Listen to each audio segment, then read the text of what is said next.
Hello everybody, this is Stefan from Lush and Salty Aquariums. How are we all doing today, this week?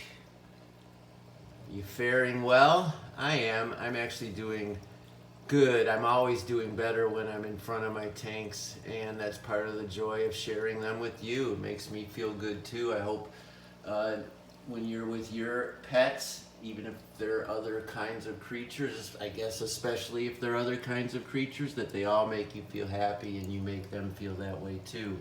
All right, we haven't looked at this tank in a month or so, maybe longer. This is a nano tank that sits on my kitchen table. I also have some supplies next to it, so unfortunately no House and Garden Designer of the Year award there, but inside the tank it's pretty sweet. I'm loving all this Japanese clover, and sometimes it starts to grow low to the ground like this and creates an airy ground cover, which I really dig. More often it kind of just grows up more like duckweed or something, and I like both, but I'm really digging this because it allows me to keep that downward hockey stick design aesthetic that I really like and that most aquascapers recommend and prefer. So up here I have, on top of the piece of driftwood and sort of in front of that one sword plant, I've got a colony of mosses. Actually, I have Christmas moss and wassertang. I'm trying to get a good look. You know what? That's just a hassle. I've got a glass top on it. And so the wassertang and the Christmas moss are wonderful habitat for my cherry shrimp and other creatures, and they also might and most would be the most likely place for my Celestial Pearl Danios to deposit their eggs should they be so inclined. And here you see the colony of those lovely fish. Maybe my favorite freshwater nano fish. They're shy, but not anymore, not after they get situated in your tank.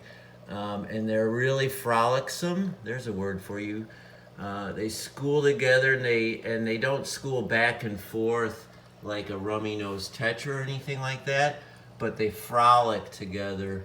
And in close, as I've said before, they look like little brook trout, which are gorgeous cold water fish, and they have that delightful orange finnage. There's one. Now, they tend to have a concave look, which to the novice might appear as if something were wrong, like they're not eating enough. You know how when your mother says, "You look too skinny." Well, sometimes these fish can be guilty of that, and it's not a problem because these fish get the very best. I give them live baby brine shrimp, which they adore, and Daphnia and other good food. So they're not like that. And some of them, the females, will get round, obviously, like maybe that one. But that concave thing is something that's always made me wonder about this fish. It's maybe their one Achilles heel is when they have that normal but disconcerting look. It's not beautiful to behold. So what those are there, those are from nearite snails. Those are eggs.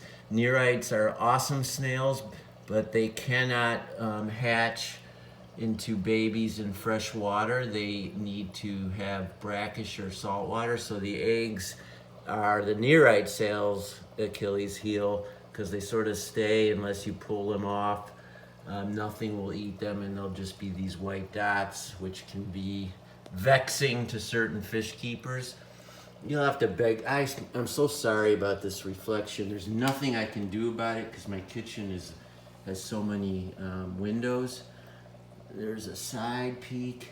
So on this lovely tank, it's got that great rounded edge, which I adore. I get these tanks at 6th Avenue Aquariums in San Francisco. They're inexpensive, imported from either Japan or China. They don't have a brand name when I buy them, or it's in a foreign language and I can't read Japanese or Chinese. I'm sorry, no disrespect. It's one of the two. And I've got a bunch of them, and I'm sure if you look around and Google nano tanks, it will only be a matter of time before you come to them. I think they're a definite improvement over the classic Petco black rimmed aquarium that we all started with. I mean, the black rim would be along the top there.